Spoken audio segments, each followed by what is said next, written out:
we have been studying how God will lead us through, because we have situations that we cannot handle by ourselves. But by the grace of God, we've been marching along with our pastor, Pastor Makinde. And I use this opportunity to welcome everyone to today's prayer meeting. We're going to take our Bible reading from the book of Gospel according to Matthew, chapter 27, verse 20 to 23. I'm reading from New King James Version. It reads, "But the chief priests and elders persuaded the multitudes that they should ask for Barabbas and destroy Jesus. The governor answered and said to them, 'Which of the two do you want me to release to you?'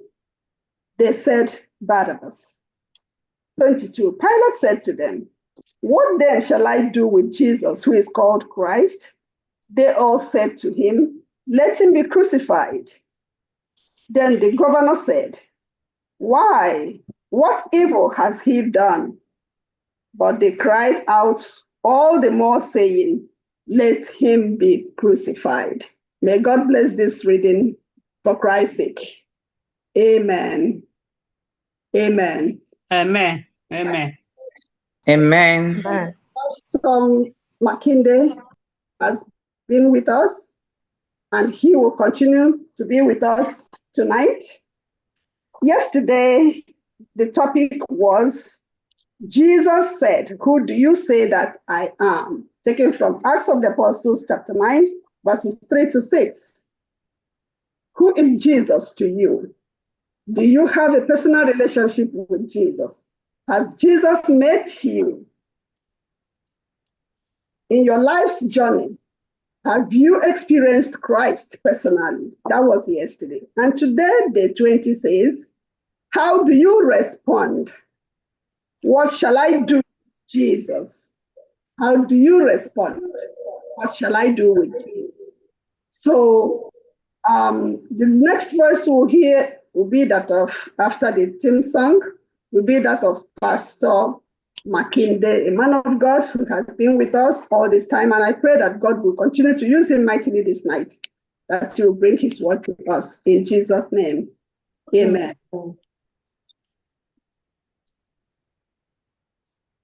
Theme song.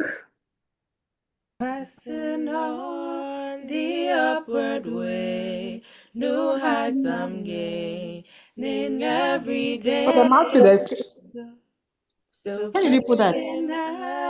as I onward bound, Lord, plant my feet on higher ground. Lord, lift me up and I shall stand by faith on heaven's tableland, a higher plane than I have found. Lord, plant my feet on higher ground. Last.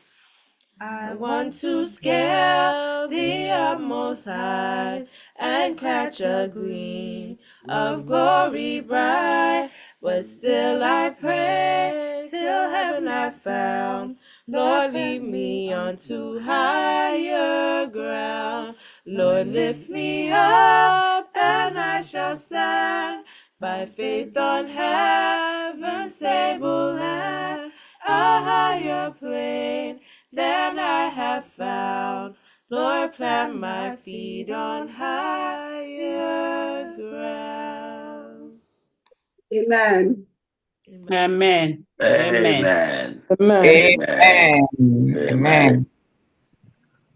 Welcome back to church. Welcome back before Jehovah's awful throne. I'm just excited tonight to welcome you in the name of him that was, is, and is to come, in the name of the Lion of the tribe of Judah, in the name of the Alpha and the Omega, in the name of the man of Galilee. Welcome, Shabbat Shalom. I wish you all a very happy Sabbath, and I'm just thankful that God has brought you back here tonight. The Bible text says, Amen. meanwhile, the leading priests and the elders persuaded the crowd, to ask for Barabbas to be released. Lord have mercy. Not the Gentiles, not the Romans, the leading priests and the elders persuaded the crowd to ask for Barabbas to be released and for Jesus to be destroyed, to be put to death.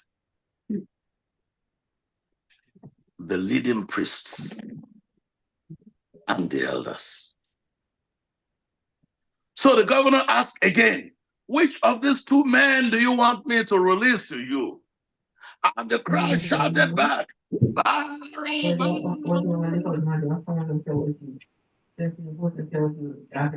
Pilate responded, hey, what then should I do with Jesus, who is called the Messiah? Pilate was asking an intentional question. What then shall I do with Jesus, who is called the Messiah?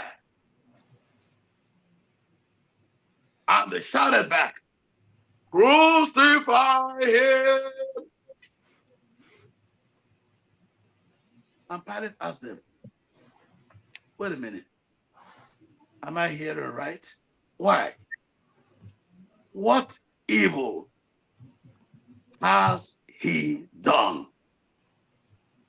What crime has he committed? But the mob roared even louder, crucify him. Today being the 20th day, this is our halfway milestone on this 20-day walk with Jesus through the wilderness of life. On this prayer retreat, First Igbo SDA Church Mount Vernon, and wherever you are listening under the sound of my voice tonight, what shall I do with Jesus? What shall you do with Jesus? Heavenly Father, tonight, we bow and we tremble when we look back and we read that the very source of the crucifixion of Jesus, those who ordered the crucifixion, those who demanded, who engineered the crucifixion were actually members and leaders of the church.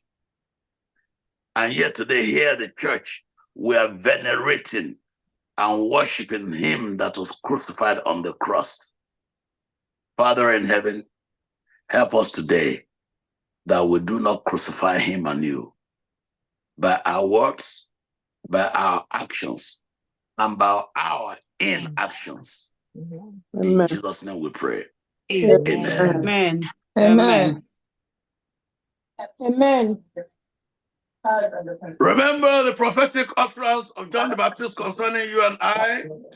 He said, Jesus shall increase and we shall decrease.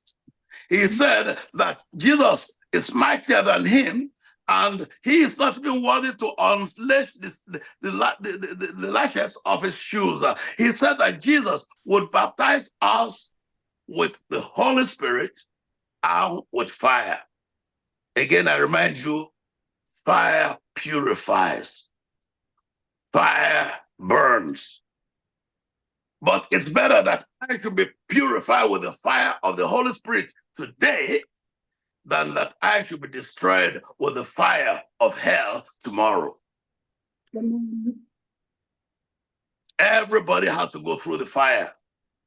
It's either you take and you welcome the fire of the Holy Spirit today, which even as you pass through the afflictions of the wilderness of life, as you pass through the many temptations and the trials that want to tear you away from the face, from the front of Jehovah's awful throne, his throne of mercy, that you cling to him with all you have and all you are.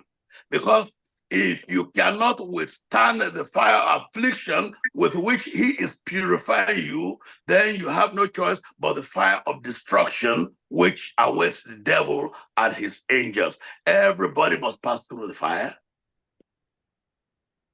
You could choose the fire of purification today or the fire of destruction tomorrow. Jesus,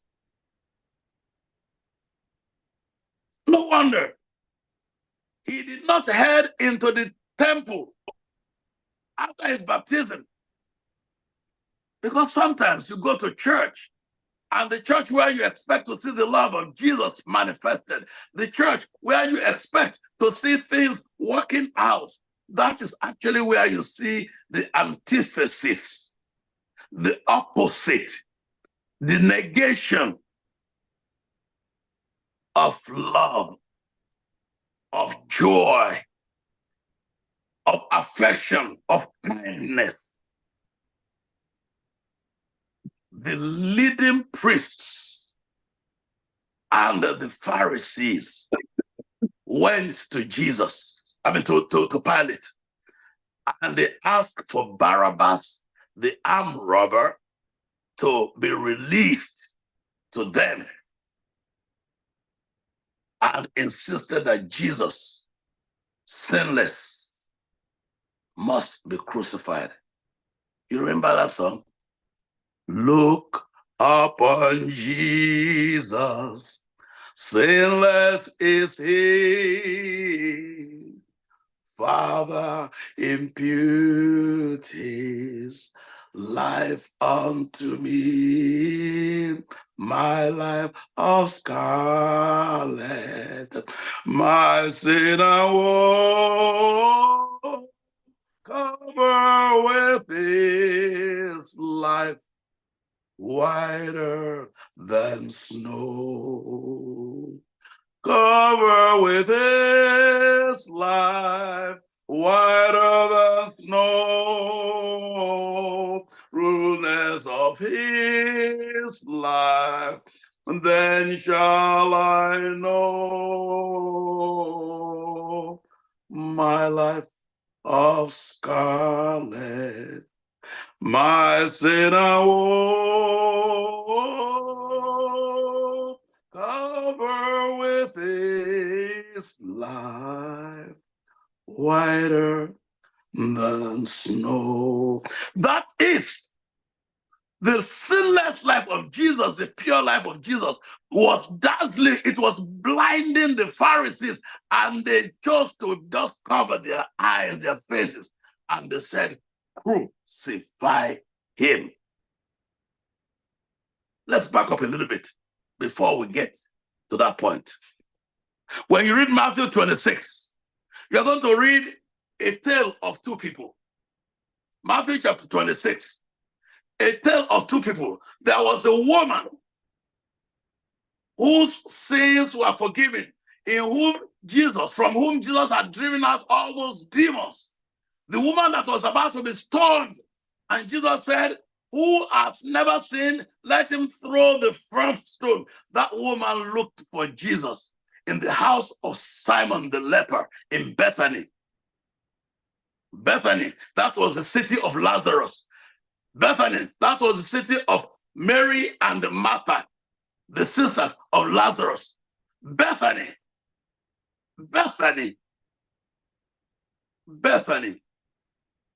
house of Simon the leper. When they call him Simon the leper, that was the name they were calling him, was a rich man of means, but like Naaman, had leprosy, and they had been banished from town. And Jesus met him and he healed him. Amen. They still call him what? Simon the leper, but here it was in his house. He was no longer in the bush. It does not matter what people call you, my friend. Maybe they used to know you at the time when you had that debilitating disease, when you have that confrontational attitude, mentality, when you were just despicable, when you were somebody who people did not want to see, at the time when you were a failure, when you were a public charge, a public shame, public scourge, and people are still referring to you with what they used to know. When you were that man, the blind man healed by Jesus, the Pharisees, these same Pharisees were trying to convince him, look, that man is a sinner. Give glory to God. God healed you. We know that you were blind from birth, but now you can see. Give glory to God. Don't give glory to that sinner. And the man said, okay, please come. He said, what? He said he's a sinner. Yes, we know that he's a sinner because he said, whether he's a sinner or not, I don't know. And by the way, I don't care. What I know is this: once I was blind, but now I can see. Call him whatever name you want to call him. That's your business. I know when I turn my back now, you will be calling me, that's the guy that was born blind. Once I was blind, it is true. That's a part of my history, but that is not a part of my future. My friend, every time the devil tries to remind you of your past because it was ugly, don't worry. Remind him of his future. Amen. Let me repeat, because in case you missed that. Amen. When you look back in the rear view mirror of your life and all you see is dirtiness, all you see is failure, all you see is sins, all you see is just shame and pain. Don't you worry. When the devil is trying to give you a problem of conscience and you cannot sleep, he is telling you, look at what you used to be, look at what you used to be. Just call his attention, Mr. Satan. What I used to be, praise God. But I need to show you, I need to remind you what you are going to be. Because the devil, you are going to be nothing. Amen. Death itself will be the last enemy to be defeated. Amen. Because death will lose its power. The power of death is in sin. Yes. And the power of sin is in deceiving us, holding us captive. When we accept Christ, when we know what to do with Christ, when we can answer that question, you can answer that question for yourself, I can answer that question for myself, death loses its power. Amen. Because sin loses its power in your life. Amen. That woman sat at the house of Simon the leper. A woman came to him with an alabaster flask of very costly, fragrant oil. And she poured it on the head of Jesus as he sat at table. But when his disciples saw it, they were indignant, they were angry, they were furious, they were offended. How many adjectives shall we give to that? The emotion that was burning in their heart. They were scandalized. And they said, why? Jesus, our master should have recognized that this woman is a sinner. As if Jesus did not remember him and what he did for her. He casted 7 demons out of her. Do you think Jesus forgot the woman? No. Jesus could not have forgotten. She was the one that all of them wanted to stone to death. And Jesus saved from death. Each of them carried their stone they wanted to stone. And by the time Jesus was writing in the sand, each of them was turning away. And by the time the woman said, Jesus said, woman, where are your accusers? And shamefully, she lifted up her head and looked around. and she was there alone with Jesus. Just like that woman at the well was there alone with Jesus. Jesus is not ashamed to be seen with us, even when our reputation is bad. Amen. Jesus is not ashamed and is not afraid to be called our friend, even when nobody else wants to talk to us, when nobody else wants to identify with us. He is not ashamed. Amen. And Jesus, where are your accusers? Says, they are not here, they have gone. And Jesus says, neither do I condemn you. But girl, go and sin no more. And that's exactly the same thing Jesus is telling you and I today. I don't care what your past has been. I don't care what you have done in the past. But now, go and sin no more. That woman was so completely, I would have been dead now. Dead and forgotten. Dead and buried. Dead and rotten. But this Margaret, she went and took an alabaster flask full of very expensive oil and came to anoint Jesus. And the disciples were angry. Angry. But look at how they are coming. The people who made the greatest criticisms in the church, they will come from a very innocuous angle. They said, why this waste? For this fragrant oil, this very expensive oil should have been sold for much and given to the poor. See, they would not tell you that they are just looking for a grant to criticize, a grant to ostracize, a grant to destroy, to divide. But Jesus was aware of it. He said to them, why do you trouble the poor woman? Jesus came and spoke up for that woman again. Spoke up for her. For she has done a good work for me. You have the poor with you always, but me you do not have always. For in pouring this fragrant oil on my body, she did it for my burial.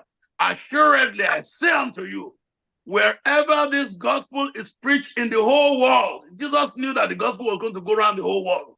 Wherever this gospel was going to be preached around the whole world, what this woman has done will also be told as a memorial for her.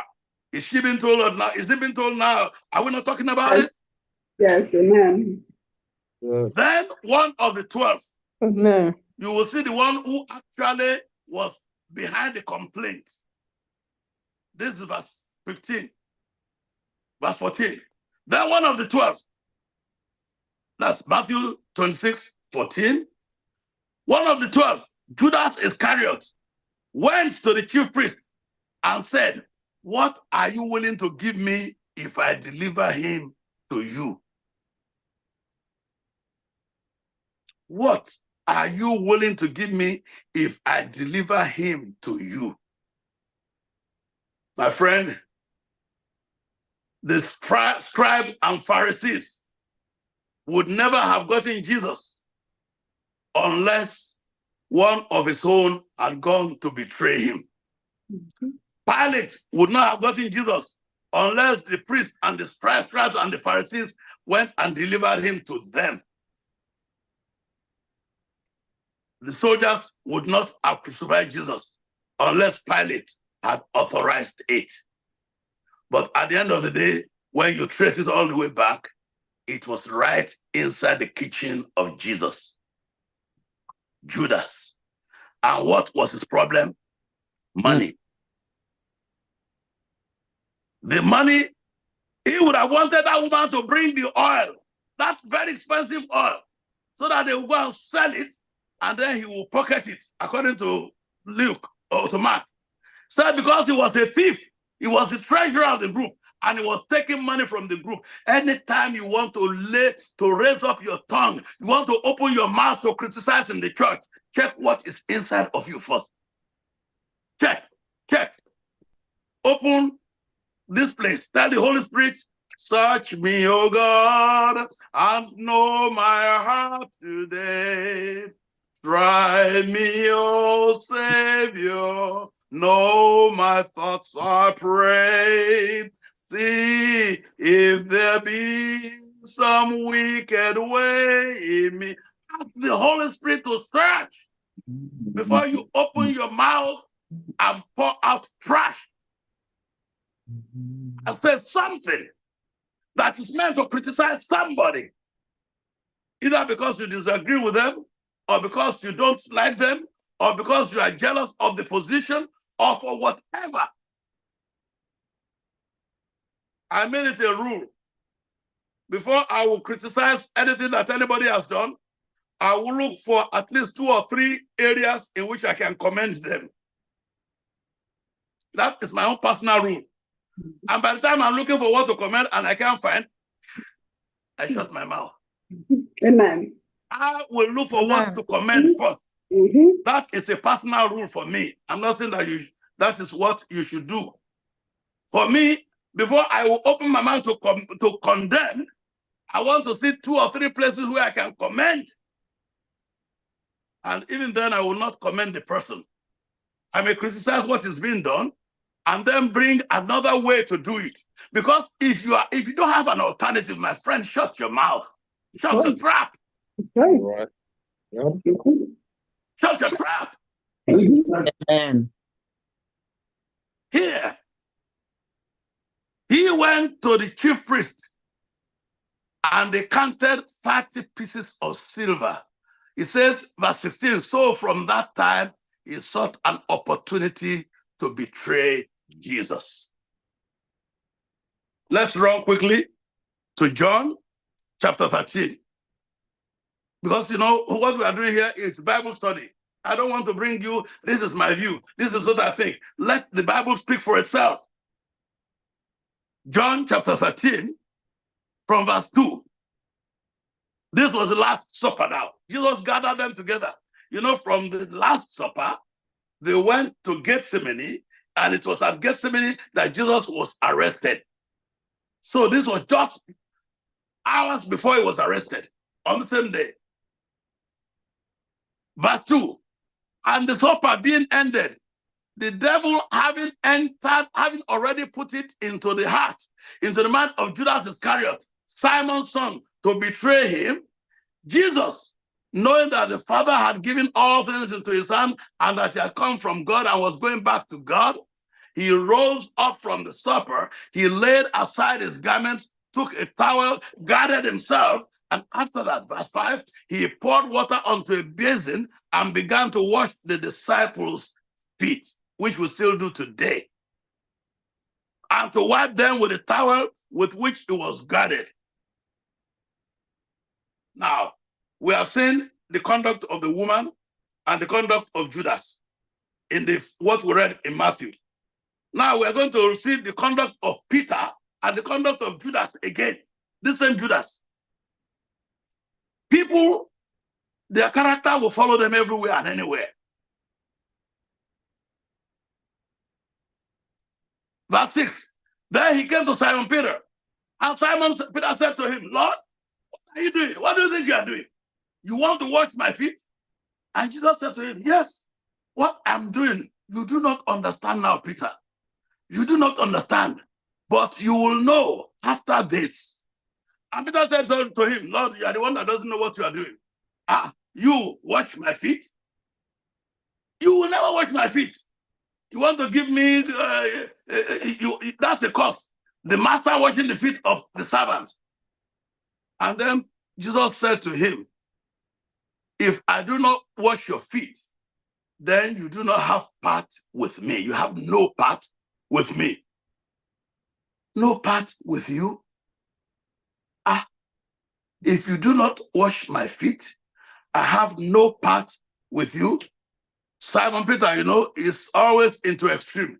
He said, Lord, if it is that you do, I will not have, but not just my feet.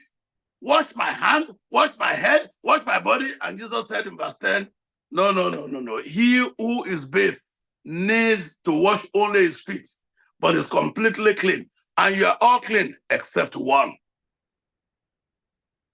For he knew who will betray him. Therefore, he said, you are not all clean.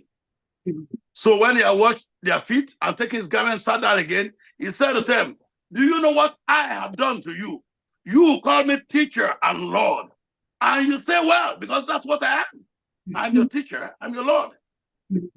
If I then, your teacher and your Lord, have washed your feet, you also ought to wash one another's feet.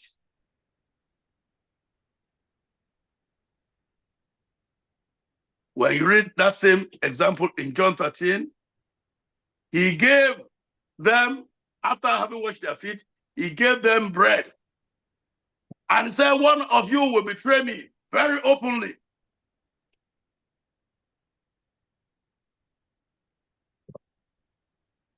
And each one of them, is it me? Lord, is it me? Lord, is it me? I said, this person whom I give the bread is the one that will betray me. He dipped the bread into the wine and he gave it to Simon, to Judas Iscariot, the son of Simon.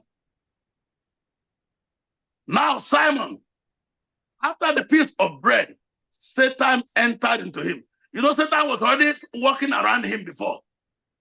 Then Satan entered into him because Jesus identified him publicly. And Jesus said to him, what you do, do quickly. But no one at the table knew for what reason Jesus said this to him. Some thought because Judas had the money box and that Jesus was saying to him, buy those things that we need for the feast, or that he should give something to the poor. Having received the piece of bread, Judas went out immediately, and it was night. Judas went out immediately, and it was night. You know, brothers and sisters, maybe it hasn't occurred to you. Judas was actually just a target of opportunity. Judas was not the one that Satan was after. It was Peter that Satan was after. If you read Luke chapter 22, you are going to see where Jesus, they were arguing over who was the greatest. Who was the greatest? It was this same Judas and Simon Peter. And Jesus was telling them, Luke 22, from verse 24. It says, while there was a dispute among them over who was the greatest, he said to them, the kings of the Gentiles exercise lordship over them, and those who exercise lordship, they are called benefactors, but not so among you. In the church, among Christians, among brethren.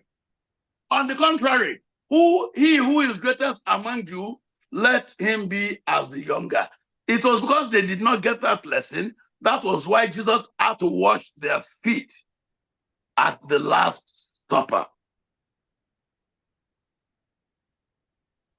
And Jesus looked at Peter. You are arguing over who is the greatest with Judas. You are arguing.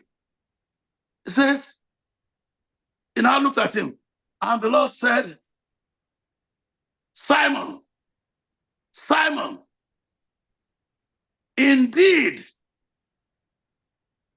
Satan has asked for you that he may sift you like wheat, but I have prayed for you that your faith should not fail.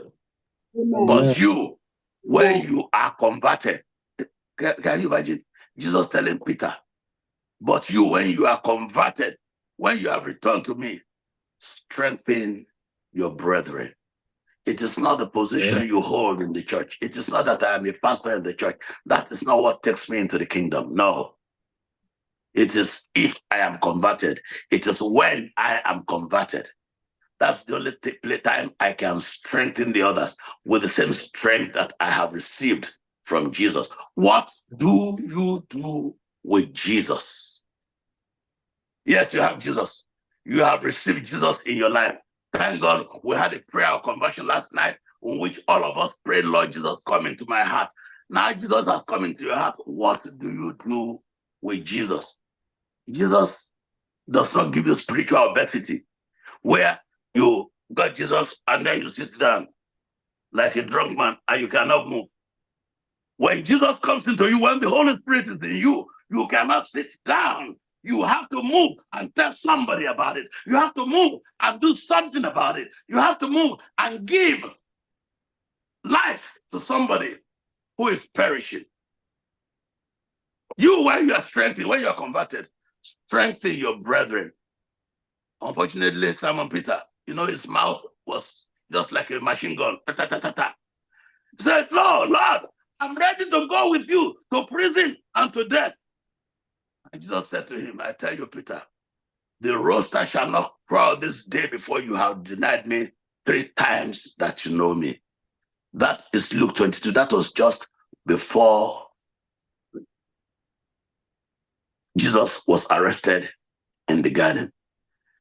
Peter was still bragging until Jesus said, if I do not wash you, you have no part of me. Then it occurred to him that he was almost lost. The same dinner where Peter came back to Jesus and said, I'm sorry, wash me. That same dinner, that was where Judas went out and betrayed Jesus. Same dinner. Which means it is possible for you to sit at God's table, at the Lord's table. It is possible for you to sit at communion service and go from there and still be lost. Because you are going to betray your brothers. You are going to betray Jesus. Why? How? For what reason do you come to communion? For what reason do you come to church? For what reason do you belong to the community of Christians? What do you do with Jesus now that you're in the fold? My dear brothers and sisters, tonight, remember, even after baptism, Jesus was not let inside the church. He went into the wilderness where he was tempted with hunger. He was tempted with pride. He was tempted with greed. He was tempted with all kinds of possessions, but he answered, it is written. Today we are reminded, it does not matter what you are going through in your life. It does not matter what wilderness you are crossing. It only matters who is in the wilderness with you. What do you do with Jesus when you are crossing your wilderness? Do you run to him that he may hold your hand as you go through the wilderness? Or do you run from him because you think you know the way out of your predicament? When the problem is darkness, God brings light.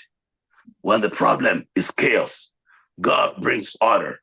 When the problem is emptiness, God brings fullness. The earth is the Lord and the fullness thereof. What then? The question of Pilate, shall I do with Jesus? It is time right at this point in time. This is decision time, friends. It's decision time, folks. Decision time is here. It is not philosophy time. Decision time is here. It is not debate. It's not controversy time. Decision time is here. It is not hypocrisy time. Decision time is here. It's not the time for political debates and all kinds of machinations. It is not even the time for religion to play church. It is not the time to play denomination.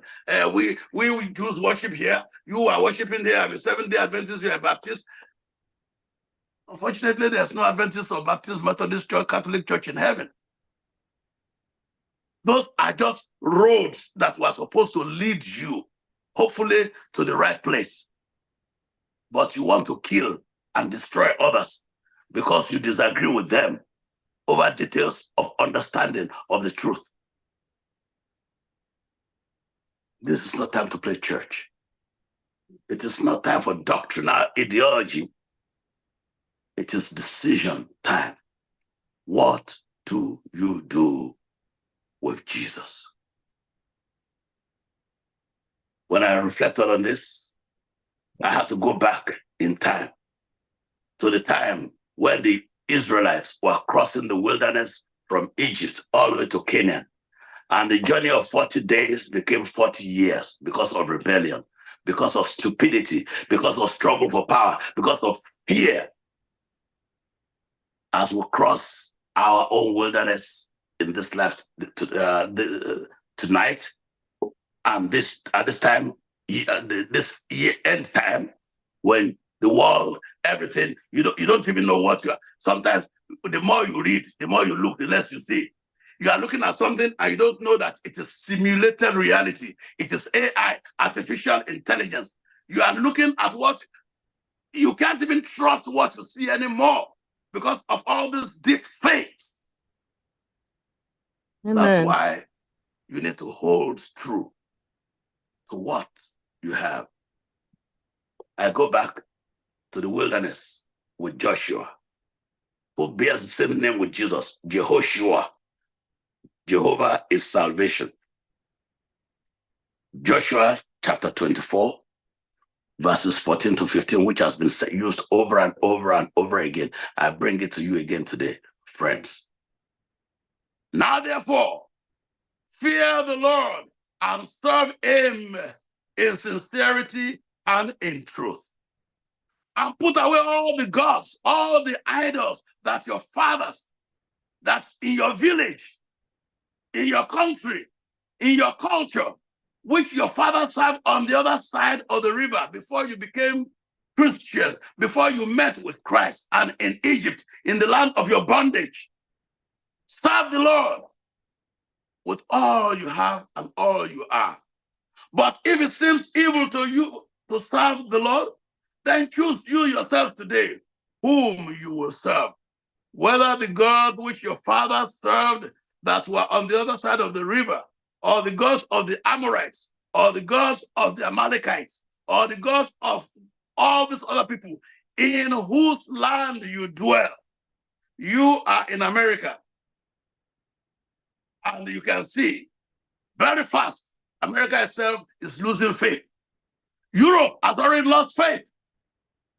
The ones that exported and brought faith to Africa, to Asia, all over the world, right now, you mention God in their public life, you have become, they give all kinds of names right now. You can't even keep up with the way they manufacture the names. You are either homophobe or you are something. They give you any kind of name. And because we don't want to be called names, we shrink away. Choose you this day who you want to serve. Whether it's the God of the Amorites, in whose land you dwell, wherever you are, the gods of Lagos, with all that goes on in the corners of the creeks of Lagos, the gods of Ibadan, the gods of Aba, or the gods of Okija, the Ogugu that is in the hills, or whoever you want to serve, or maybe it is the gods of the CBN, of the Federal Reserve, Wall Street, money. That's the only thing that can talk sense into your head. Or the gods of sex, of pornography, of sodomy, or the gods of whatever else. There are so many gods of position of power that will serve. But as for me and my house, as the Lord lives, we will serve the Lord. God is the existential transformer. He is the secret weapon. When the Holy Spirit moves in your life, all your problems become God's problems. When the Holy Spirit is moving in your life, you have nothing more to worry about. And tonight, I commend you into the hands of Him who is able to calm every storm of life. I commend you into the hands of Him who speaks and is stood fast, and who commanded and it was done. I commend you into the hand of Him who, when they nailed Him to the cross, thinking it was over, rose on the third day, a victor over death. I commend you into the hand of Him that's able to keep you from falling. Amen. Father in heaven, thank you tonight. Lord, we surrender all our lives into your hands. Because we can do nothing, I can do nothing. Lord, as we walk through the wilderness of these modern days, may you keep us from falling. Help us, Lord, to answer, not like the scribes and the Pharisees and the leading priests who said, crucify him.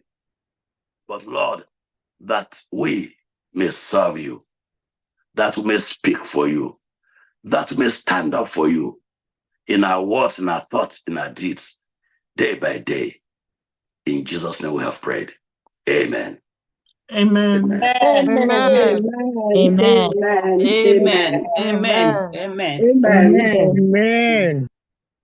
That was wonderful. Thank you, Lord. Have you been purified by the fire of the Holy Spirit? Yes. If not, if you don't make the decision now, fire of destruction awaits whomever that will not make that decision now. Whenever the enemy reminds you of your shameful past, tell him that Jesus is holding you captive. Jesus has purified you.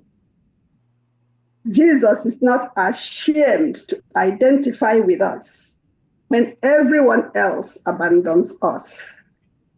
Amen. Find something good to commend in somebody, not just criticism all the time. If you cannot find anything, if you don't know anything or what to say, just close your mouth. Don't say something. Strengthen others when Jesus converts you. Tell them that Jesus loves. Tell them that Jesus saves. Thank you so much, Pastor, for that timely, wonderful message that strengthens us as we walk through this wilderness of life, wilderness of situations in our lives. And please, my sisters and brothers, let us allow Jesus to hold our hands as we walk through. This is time for our testimonies, prayer requests, and thanksgiving.